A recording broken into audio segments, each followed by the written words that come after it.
Well, Arkansas had a big portal wave this past weekend, and the not so good as men's basketball suffered its worst loss in Bud Walton. We'll dive into that and what Coach Muss had to say in his press conference after the game in this week's episode. You hear that? You hear that? That's special. There's a lot of lions, tigers, and bears, but there ain't but one razorback. Madden for maybe the win.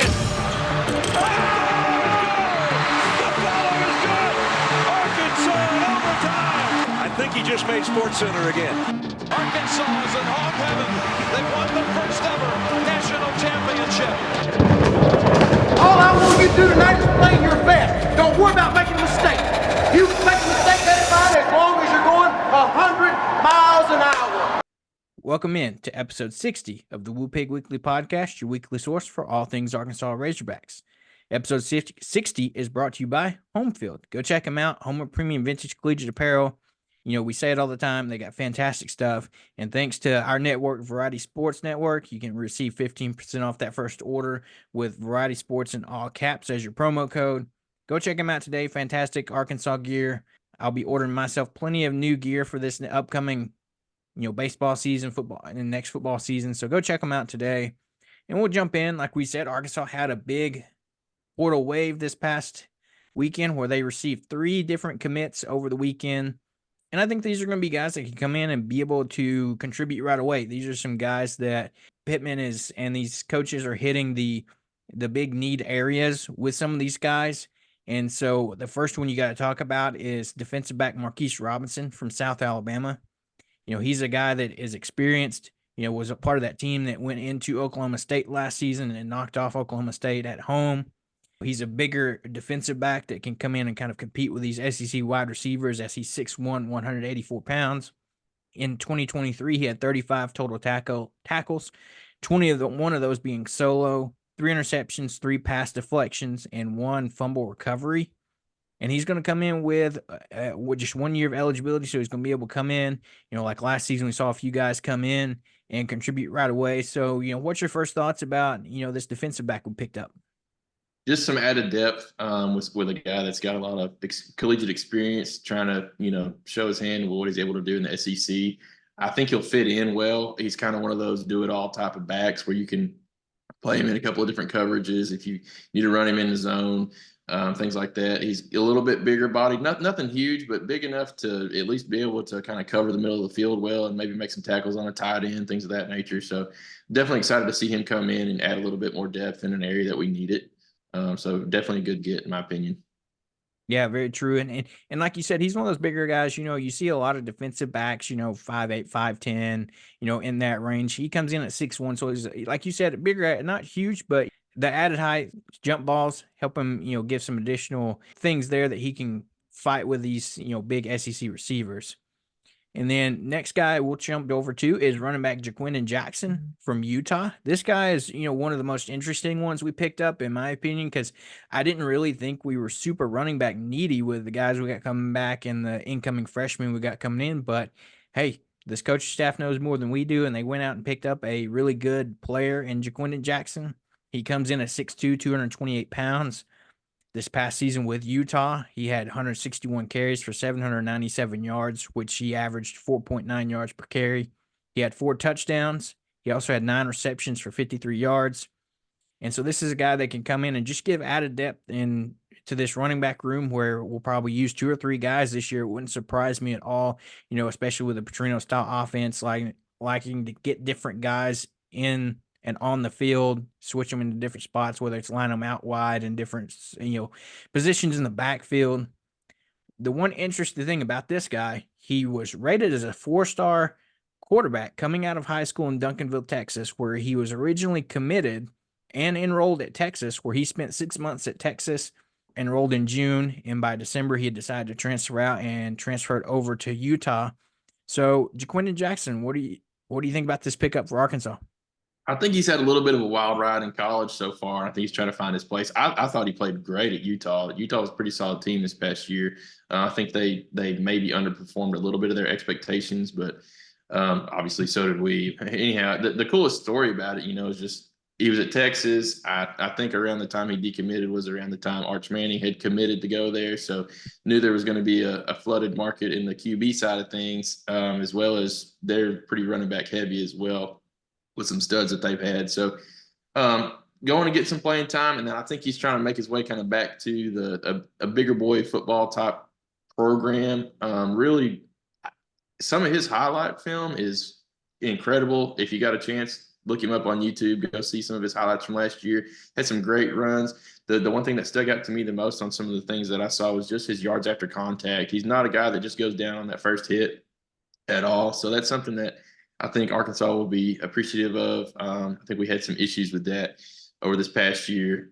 So that'll be a good thing that he can bring a little bit of that extra explosiveness. And to your point, with how fun Bobby Petrino likes to play things sometimes, I wouldn't be surprised if you have some pitch backs to him where he's able to, kind of take one and sling it down to somebody that's wide open on some trick plays, things of that nature. So having somebody that's got a versatile skill set like that is going to be really fun to see how we use him, especially with an offensive mind like Bobby Petrino kind of pulling the strings behind it. So great pickup, in my opinion. Like you said, I was a little surprised we were going after running backs, but I don't disagree with the need to get, kind of four or five guys that are in that room that you can rely on heavily on any of them, kind of whoever has a hot hand, things like that. So was excited to see this one for sure. And is a happy surprise, if that makes sense. Yeah, that's very true. And I think to me, this thing that stood out, like you mentioned, watching that tape and his highlights, was just seeing like you said, he's a physical guy, physical runner, not afraid of that contact. I saw several clips where, he wasn't afraid to put his shoulder down and take on a linebacker. And, like you said, I think Arkansas struggled that a little bit this year, and especially running up the middle. Whenever we tried that, most of the guys went down right away. And so it's going to be nice to see if he can transition his play at Utah over to, like you said, that tougher physical SEC type of play with a little bit bigger linemen, bigger linebackers. And I think it's a good pickup. And an interesting point is somebody made, with him being a former quarterback, is somebody said he made the transition that a former Razorback quarterback didn't want to make, and he's having success for it now, you see. And with that guy being Malik Hornsby, we gave him the option to try to come over to receiver and get playing time, but he really wanted to stick with that quarterback role. You see here with Jaquindon Jackson, it worked out great for him to switch to running back. And like you said, versatile. He can see things through like a quarterback's mindset, yet he's playing running back, so he knows where receivers are going to be. He knows the offense. And not to mention, in a situation, emergency quarterback type thing, you have a few guys go down, heck, stick him in the backfield and have him start taking snaps. And so I think this is just going to be the added depth that Arkansas likes to have and could be beneficial for this program. And then as we jump over, the final pickup of the weekend was a defensive end / defensive lineman from the FCS school, Albany, Anton Junkaji. I may have butchered that name, but this was kind of a highly regarded guy from the FCS level. A lot of people are kind of using the excuse of, hey, he's from the FCS. What is he going to do when he comes up to the FBS level with the SEC competition? But I think this is a guy that can make that transition pretty well. Just because they're from a lower level school doesn't mean that they're not going to be a great player at the next level of college or even in the pros. You've seen several guys in the NFL come from super small schools that they were just underrated, maybe didn't get enough looks in high school, whatever it may be. But he comes in at 6'4", 263. In 2023, he had 46 total tackles, 28 of those being solo, 12 sacks, and 5 forced fumbles. So he's a guy that's going to come here, get after the quarterback, lay the wood, force the guys to, give up that ball. And I think this guy's going to come in and be a great complement to returning defensive edge rusher Landon Jackson. Having these two guys kind of paired on the edge, I think it gives you this defense a great combination, to get after the quarterback next season. So what do you think about this pickup on the defensive side of the ball? Yeah, I thought they did a good job kind of going out and filling the hole that Trajan Jeffcoat is going to be leaving with him being out of eligibility. So it could be even better. I thought Jeffcoat had some good games, but then he had some games where you didn't really hear his name called. So if we can get a little bit of consistency there on the pass rush, just kind of like you said, to complement Landon Jackson, to where people aren't going to be able to just solely focus on Landon and double team him every single down. That's going to be huge. He has some awesome game film as well. So granted, it's FCS level, but those guys are still huge. They're still good ball players. There's a reason they're playing in college. So it's not like, you're picking up somebody that has zero experience and that you're taking a huge gamble on. For him to have that level of production at any level is very impressive. 12 sacks in one season is that's one a game, which is unreal, nearly, honestly. So that's pretty impressive, and I'm excited to have him come in, just to kind of see if he can prove some doubters wrong. I think, like you said, there's a little bit of kind of that underlying doubt there, just for him to come and play in this caliber of competition level. But I'm rooting for the guy big time, and I actually think that he's going to fit in just fine. And there's enough pieces around him that he'll be able to kind of bounce off of, and those guys will complement each other well. I really think that's going to be one piece that shapes up this defensive line to be maybe a little bit better than it was last year, or at least not have a significant drop off with a couple of the pieces that we've lost. Yeah, add that chip to the shoulder or the fuel to the fire, if you will, for this guy to come in. That makes a big difference to guys. They can take that and really just exploit that to their benefits, if you will. So, I think Arkansas did some fantastic work in the portal this weekend. We talked about these guys. They're all coming in and will be able to contribute in some form, fashion, shape, whatever this defense or offense wants to do with these guys. And I don't think Arkansas is done yet. There's still some portal guys out there Arkansas is targeting. We're still going after a few more offensive linemen that we're kind of waiting on to make decisions. If you haven't got a chance to look at it, we got a chance to sit down with one of Arkansas's new offensive linemen, Addison Nichols, the transfer from Tennessee. So go check out that Hog Talk segment. Really, really great guy, really smart guy, really knows what he's doing, has a lot of talents. Don't want to spoil that. You got to go listen to the episode to find out what all he can do, but it's pretty impressive. So go check that episode out, and he kind of gives you some insight in what he's looking forward to in playing for this Arkansas program. And kind of as we stick with football here, the news kind of leaked out a week and a half, couple weeks ago, but now, if you will, it's officially official. Arkansas made the announcement where they have hired new wide receivers coach Ronnie Fouch from Missouri State, where he's coming over as from a co-offense coordinator job at Missouri State to take on the wide receivers role that was filling Kenny Guyton's shoes. So I think this is a guy that can come in and provide some, good experience with these wide receivers. He's a guy that has experience, has that connection with Coach Petrino, as he was at Missouri State with Coach Petrino. He was also at Louisville with Coach Petrino when in his second stint at Louisville when he had Lamar Jackson. So this guy's been with Petrino, kind of knows how he likes to operate. So that can only be beneficial to these guys in this wide receiver room. He can give them some real insight into kind of, expectations of what Petrino wants. We kind of already have an idea of that just because he's been here before, but also, when we've talked to other receivers that played for him, Javonte Herndon, Petrino has high expectations for these guys. And I think this guy can come in and just assist with that. But I think this is a good hire by Arkansas. He's not making a ton. They released his kind of contract details today where he's only making about $200,000, which is not a lot for the SEC, but for being given that chance to step up to the next level, if you will, from Missouri State to an SEC program, I think that's fair. And I think it will make him want to work harder and kind of get that pay bump in the future, if you will. So what do you think about this hire now that it's kind of really official and what he kind of brings to the table with the Petrino offense?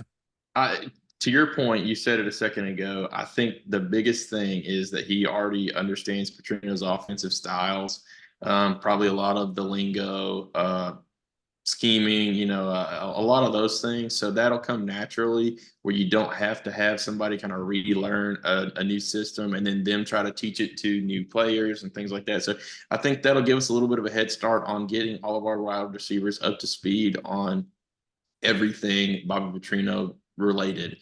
So I think that was a great hire just for that reason alone. And then you saw what he was able to do with Missouri State. They had some ballers over there that they really were able to coach up. Obviously, Petrino had a lot to do with it. I think his son as well. And then obviously Ronnie Fouch. They were all kind of shaping that offense. Who came into Fayetteville and dang near beat us. So the talent is there, I think, from the coaching perspectives to coach guys up and get them ready for whatever the matchup is, no matter who it is. So having a guy come in that can assist with that as well. I think the sky's the limit there, and coming out with a little bit of a head start is going to be just an added bonus, in my opinion. So great hire, in my opinion, for sure. Yeah, that's a big point. And another good point is, you look at, we've talked about it before, with this Arkansas roster, you have all your starting wide receivers returning from last year, so they've already got that chemistry developed, and that can only be beneficial to, he can come in, these guys have played together, they really can work and feed off of each other. But not only you've got, a couple guys coming in, like we mentioned, Jaquindon Jackson, he's a running back, but he's going to be running routes, so I'm sure he's going to have plenty of experience with Coach Fouch. You've got Jordan Anthony, the wide receiver from Texas A&M, that's going to come in and add a lot of speed to this offense, and I'm excited to see what ways Fouch and Petrino kind of use him and that track speed that he has. So I think this is going to be a good hire for Arkansas. I'm interested to see like we said, what this first season is going to look like under the new Petrino offense, new old offense, if you will. We know what it's about, but I think it's, over the past few seasons, we've had more of the almost ground and pound approach, if you will. So it'll be nice to kind of see something different with kind of Petrino running the high flying passing attack, kind of some pro style, if you will, and a little bit of air raid. He has a lot of combination of things that kind of can describe his offense that he runs. And I think it's going to be more exciting football for Arkansas fans, hopefully, that they can come out and we can put up points. Because, that's really where we struggled the past few years was we had the playmakers, but the style of offense we ran, we could score, but not as often. And, you look at this season, not only this season, but the last season, the number of games that we lost by one possession is ridiculous. Like this season, you look at that's the difference between, our 4-win season and what could have been a 6-7 win season if you have just one more touchdown, that extra field goal, or that one big play, whatever it may be. So I think this is something that we could see a big change in this upcoming season. Couldn't have said it better, man. I totally agree. So as we're wrapping up football, we'll take a quick break here and we'll jump into Arkansas basketball news and kind of what happened over this weekend and get into, what went wrong for this men's team. You know what I like? I like to be comfortable. I also love representing my favorite sports teams. And in the Clutch, I am able to have the best of both worlds. In the Clutch Apparel is your one-stop shop for all things sports. They have officially licensed gear from all your favorite teams and players from the NHL, MLB, NFL, and more. They have sports classic tees from yesteryear and beyond. Check out their full website in the link down below. When you enter the promo code Variety Sports, you get 10% off everything site-wide. Feel comfortable with your sports apparel and go over to their website now at intheclutch.com. And don't forget to use our code Variety Sports to get 10% off. All right, we are back now, and we'll jump into Arkansas basketball. And we'll start off with the women's team where, we mentioned last week's episode, women were opening up their season on the road at Kentucky. Unfortunately, they fell in that one 73-63 at Rupp Arena. We all know that's a hard place to play, whether it be men's or women's basketball. Rupp Arena, it's one of those right up there with Bud Walton and, its capacity and how the crowd can affect games. In this game, leading scorers, you had a little bit different people in the leading scorers column for this game. You had Samara Spencer with 25 points with a big game here, followed by Talia Scott with 11 points and Carly Keats with 10 points. On the rebounding side of things, you had Sailor Poffenbarger once again leading and rebounding with 15. You had Samara Spencer with 7, and then Miriam Dowda and Talia Scott with 3 each. Shooting-wise in this game, Arkansas shot 33.3%, going 21 out of 63 from the field. They shot 14.8% from the three-point range, going 4 of 27. And then 65.4% from the free throw line, going 17 of 26. So not terrible shooting, but you'd like to see those percentages up a little higher, especially when you're talking about three-point range and free throw line. I think consistently you want to see your free throws mid-70s or higher, close to the 80 mark. And then three-point range, as we mentioned before, this women's team does really well when they're shooting mid-20s to close to 30%. That's usually when you see them have success and win games. So quick thoughts here on this loss to Kentucky as they opened up SEC play. Yeah, nothing crazy. You're going to lose games like this where you don't hit everything you throw up quite as much as you have in other games. You'd like to see, 4 or 5 more threes made to get that percentage up to around 20, 25, 30. You look at the games that we've won, we've hit 8 or 9, 10 threes, in a couple of scenarios, but somewhere between that 7 to 9 mark is, I think, where they kind of need to land. The shots, they're going to take quite a few threes. So you got to be able to hit at least a decent amount of those if you're going to have success. Otherwise, those are a lot of essentially just turnovers. So percentages weren't great, but not just the worst thing ever. But I think you got to give a little credit to Kentucky for being able to shut down our leading scorer in Talia Scott to an extent. I mean, she had 11 points, so not a horrible game, but not quite her normal output. And I think they were definitely they've got a little bit of length that was affecting our shots, and they did a good job there, in my opinion. At least Kentucky did on the defensive side of things to hinder us a bit. But the freebies at the free throw line, missing 9 of those, that hurts. I mean, that's almost the difference in the game right there. Definitely could have changed the outcome if you'd have made several more of those and had a little bit closer type game at the end where maybe you can still win. But overall, I mean, it's not a horrible loss in my mind. It's a good learning experience. You definitely kind of see where you shake out in SEC play. There's a lot of games left. So you can kind of build on this one, even though you didn't play great. There's a lot of things you can learn from that you did do well. Still rebounded the ball fairly well, especially by Poffenbarger. She's been a staple there. So that'll help you win games if you can get a couple more shots to fall. So overall, not the worst thing ever, but hopefully they can bounce back. Yeah, very true. And then we'll talk about the game nobody really wants to talk about, unfortunately, as the men opened up conference play at home, if you will, against Auburn on January 6th. And it seemed like this game just got started off the wrong foot from tip-off. It seems that the guys weren't in it today that on Saturday, and Arkansas fell 83-51, which does classify as the worst loss in Bud. It was just a rough game all around, and it like I said, from tip-off, it didn't seem like we were in the mindset to have success in this game. You talk about leading scorers. Our leading scorer Keon Minifield had 14 points. You're not going to win many basketball games when your leading scorer just has 14 points. He was followed up by Trevor Brazil with 11 and Tremont Mark with 10. And then rebounding-wise, Brazil led the team with 7. Not even double-digit rebounds there. Graham had 6. Tremont Mark had 5. You flip over to shooting.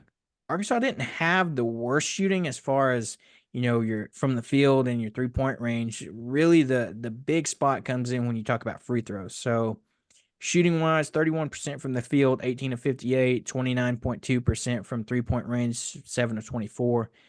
Here's the big ugly number, if you will, 53.3% from the line, 8 out of 15. You missed 7 right there. Not that would have made that big of a difference in the game, but I think that kind of just gives you an idea of how Arkansas was struggling on the day.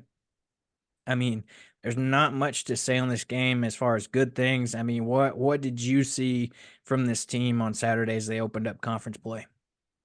The biggest thing that stuck out is we're so streaky on how we play defense. We'll have a good defensive possession, force a late shot at the end of the shot clock or something, and then follow that up with 5 absolutely horrible defensive possessions where we don't rotate correctly. Somebody sneaks in on like a backdoor cut. We give up a lot of easy points from things like that where the communication isn't there and the rotation isn't there on defense. So that's number one thing that sticks out to me as an issue.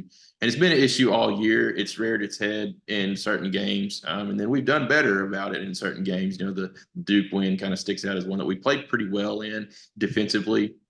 I think we got some lucky breaks in that game with getting Filipowski to have foul troubles and stuff. So things went a little bit our way in that game. They definitely didn't in this game. But the other thing that sticks out big to me is we did not – it didn't seem like anybody was playing aggressive at getting to the rim to try to chip away at this deficit. We were settling for a lot of mid-range turnaround, fadeaway jumpers that just weren't falling. I think we rely a little bit too heavily on that from time to time. There might even be like a decently open look, but sometimes those are tough shots no matter what.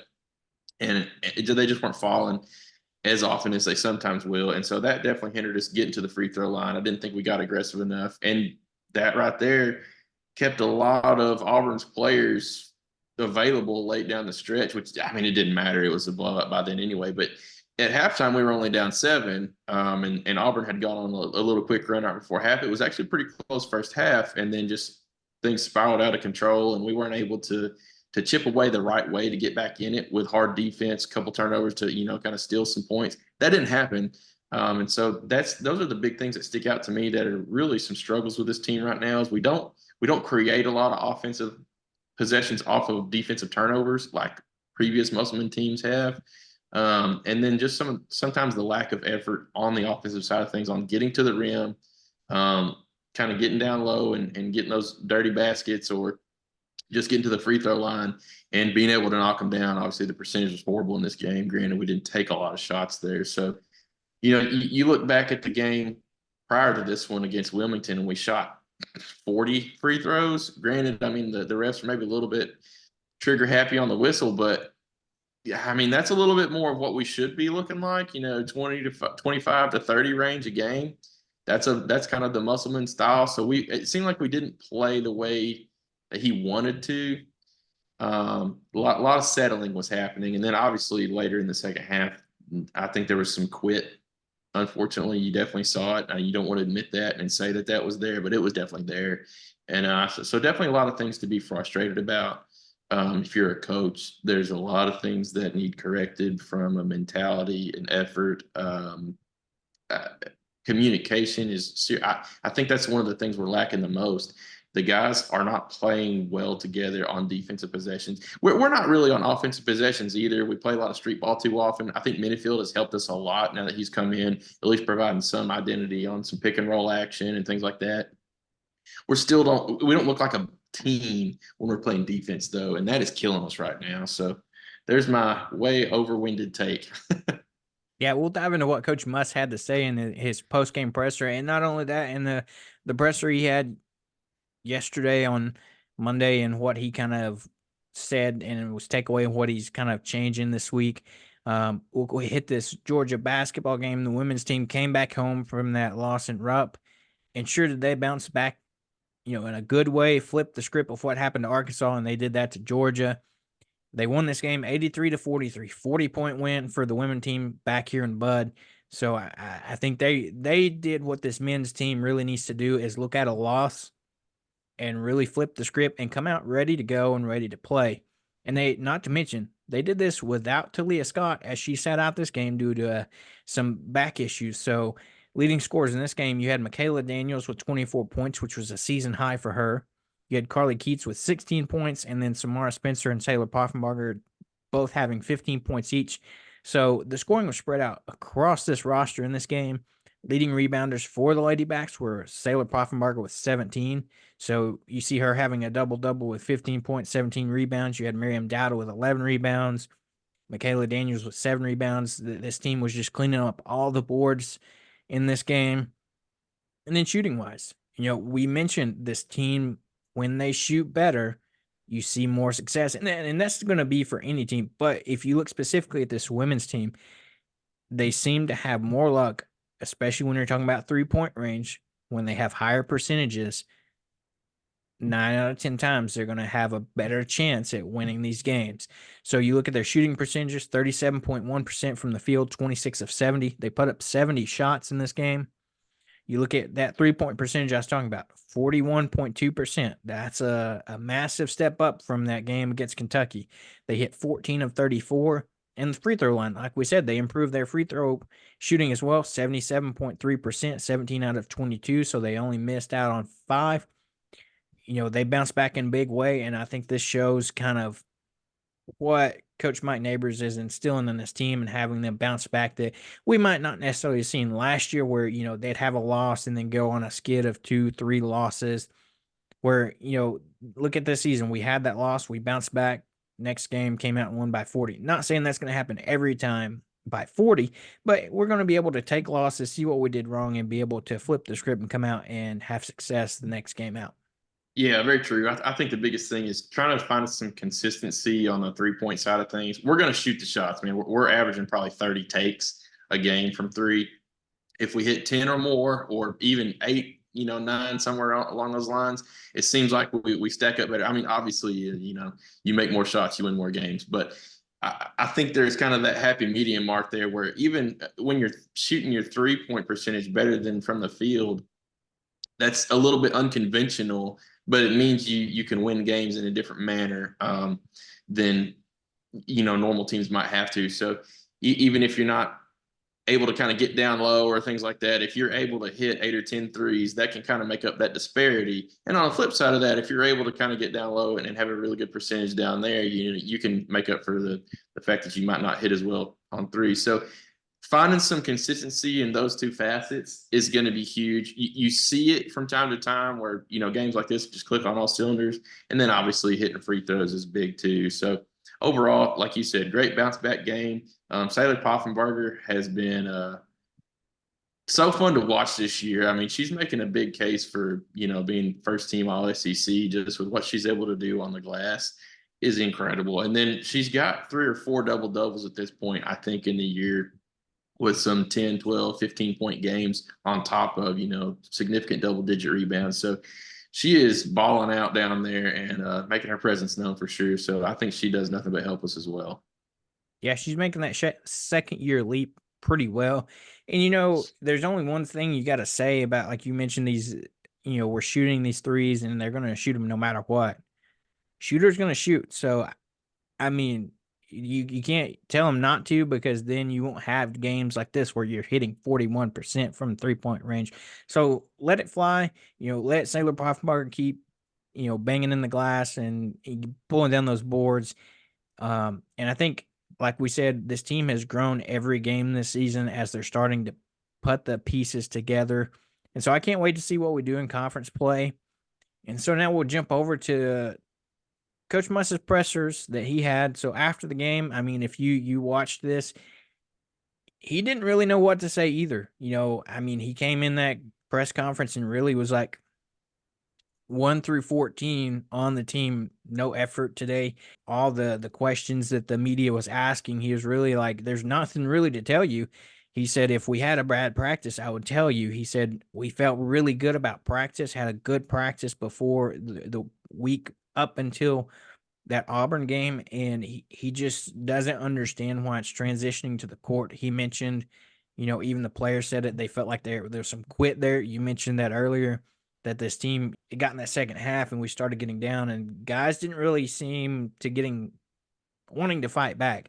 One of the clear indicators to me is you saw the frustration foul that Devo got that was ruled a flagrant one when we came back down our end, and he just shoved a guy. I mean, I'm sure he was frustrated, tired of how the game was going, tired of them mouthing.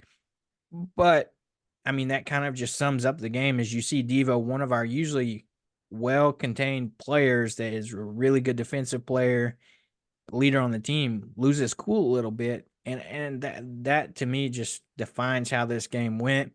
And then you see Muss talking on Monday of this week where he changed it up. He said he put 5 of his scholarship players on the scout team. He said normally that's composed of managers and other staff members. He said in his 4 years at Arkansas and his 4 years at Nevada, he had never put scholarship players on the scout team. But he said something's got to change. Something's got to get together. And he said he felt like he had a really good practice, an intense practice where very physical. And, we've just got to somehow get that to translate. And like you said, we've got to clean up some of the defensive issues. I think we've already established this year's team isn't going to be the traditional Muss team where they rely on defense and then get a lot of points off turnovers and that defensive intensity.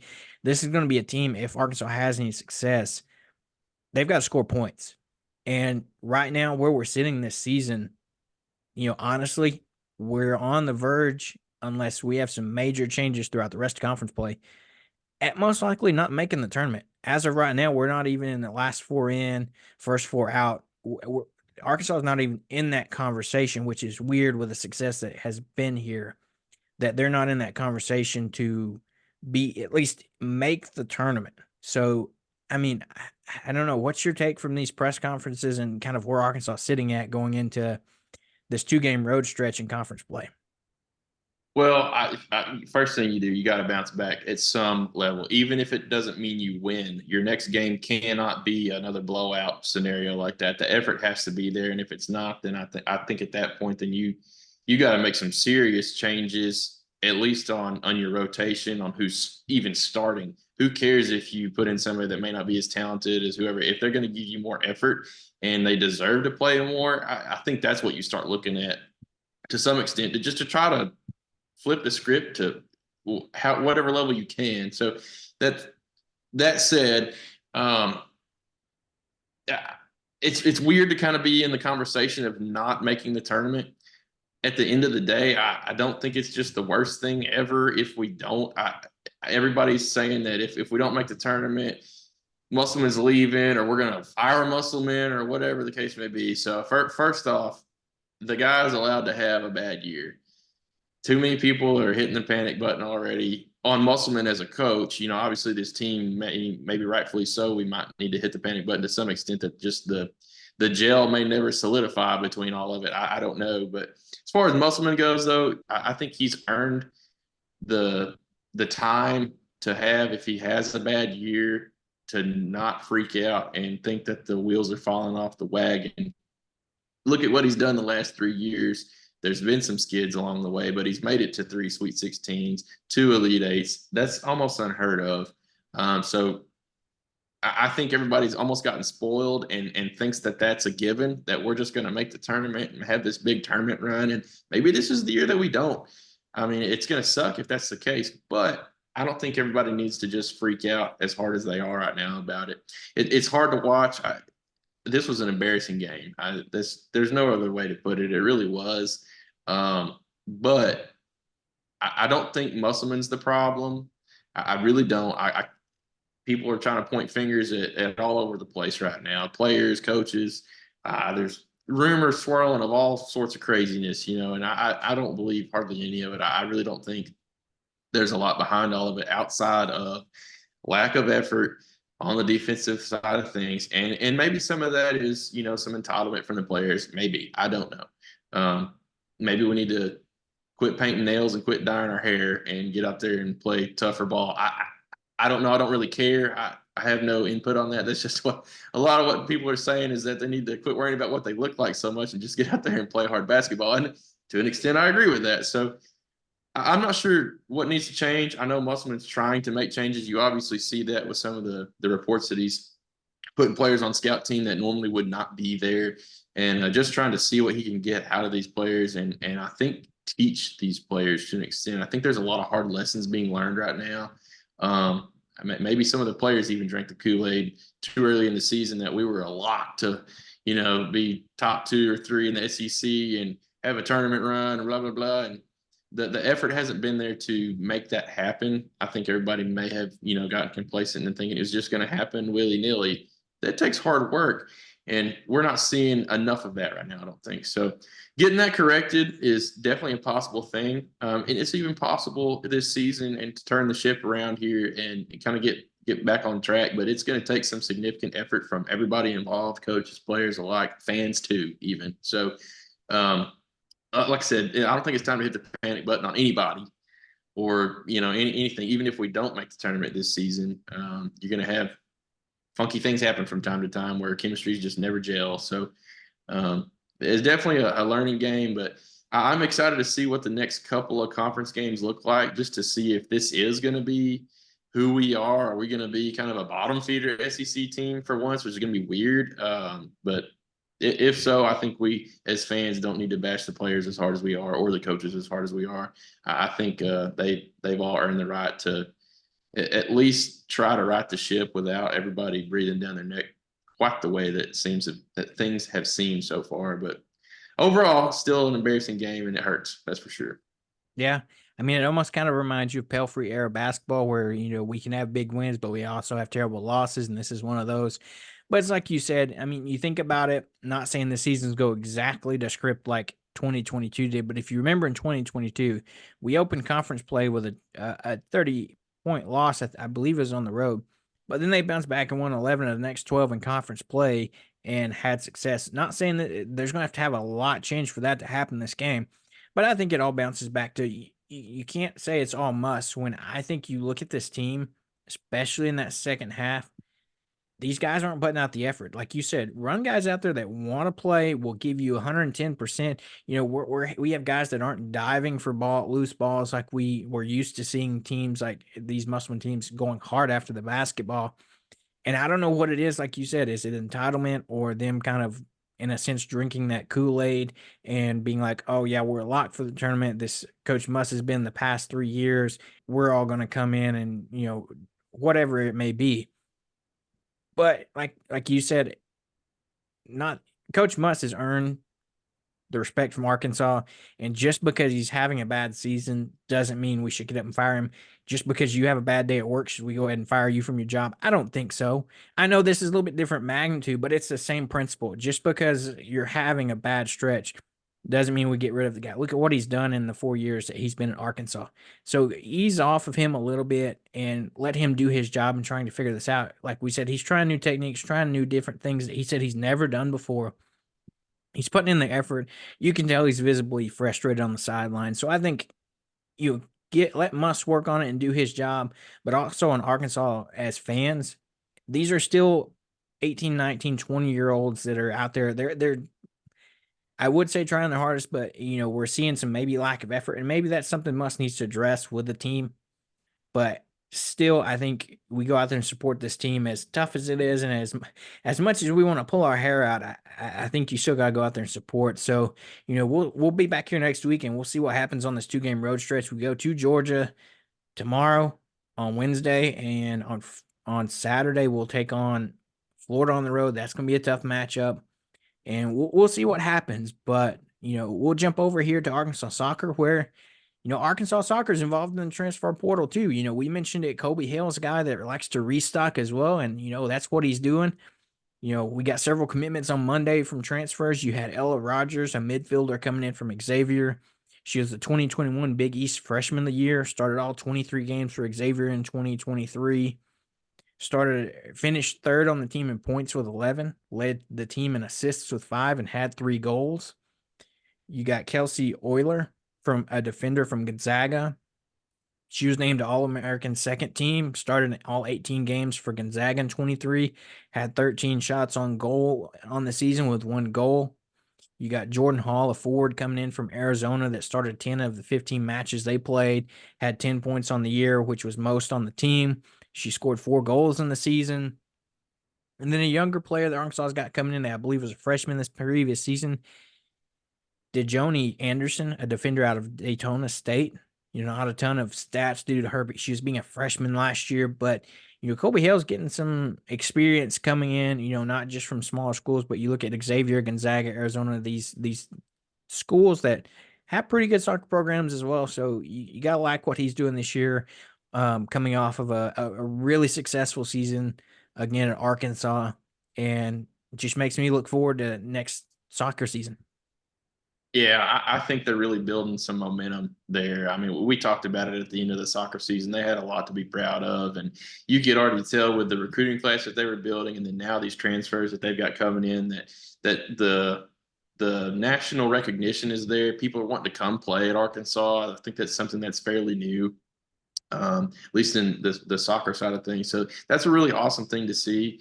Obviously, the fan outpouring of support this past season and last season both have really been, I think, crucial in just the development of this program, the investment that the university's made for them. So there's been some great things happening around that entire program, whether it be facilities upgrades, player interest, fan interest, the whole shebang. So it's been very exciting to watch that kind of come into fruition, and it makes me excited, like you said, for the upcoming seasons. Yeah. Gotta love what Colby Hill's doing with that soccer team. They made upgrades before this previous season. They got new turf last year. They upgraded the seating there. This team is earning all those things they're getting. And I think they're just going to continue to flourish. And, like we said, we're excited for next year. And as we wrap up here, upcoming events Arkansas's got, Arkansas women's basketball is taking on Mississippi State at home at 8 o'clock on Thursday, the January 11th. Gymnastics is here. Arkansas has their first gymnastics meet as Georgia comes to town on Friday the 12th at 6:45 p.m. So get out there and get to that gymnastics meet. I saw earlier today, this year, we had a record number of sales for season tickets for gymnastics, which tells you these women's sports, not only gymnastics, you look at soccer, you look at softball, the amount of attendance and recognition these programs are getting, not only from the media, but the fans, is fantastic. And, you got to attribute it to the coaches, but you also got to give credit to Hunter Yurchek and what he's built here, bringing in those coaches, whether it be, a former Olympian for our gymnastics coach, keeping Kobe Hale here. He's been here for a while. Having Coach Deifel have that success. Fantastic. And then Arkansas men's and women's track and field have the Arkansas Invitational on Friday the 12th. Arkansas men's basketball will be taking on Florida at 4 p.m. on Saturday. As we mentioned, they have the road game against Georgia tomorrow at 8 o'clock. Then you have swimming and diving taking on UALR of Little Rock at 8 o'clock next Wednesday the 10th. Arkansas men's basketball is going on the road on Sunday the 14th to take on Alabama at 2 o'clock. And then men's basketball come back home after that road stretch to take on a hot A&M team at 8 o'clock on January the 16th on Tuesday. So that's going to be the stretch of games that, Arkansas men's basketball has come up is not going to be easy. So you've got to bounce back in a big way, especially if you want to keep any semblance of a tournament hope alive. So, big things. We'll keep you updated on all these things. Like we mentioned earlier, go check out that Hog Talk. We did it with Addison Nichols. Fantastic guy, really down to earth, really. I'm excited to see what he does for this football team next year. He's excited to learn from Coach Pittman, Coach Mateos. I think it's going to be big. He said that they've got some things going on. You love to see that confidence from a player. So don't forget to like and subscribe to the podcast on Apple Podcasts and Spotify. Especially don't forget to go like and subscribe our YouTube page. That's where you're going to find all these fantastic interviews and these shows. We're going to continue to be, bringing big things like this toward you here in about a little over a week. We've got a big show coming for you, and we'll give you more news on that next week. But stay on the lookout for that. We're continuing to pump out the Razorback content for you. The best thing you can do for us to go hit that like and subscribe button, help us continue to grow, and we'll produce more for you. So thank you for listening to today's episode of Woo Pig Weekly, and we'll be right back here next week.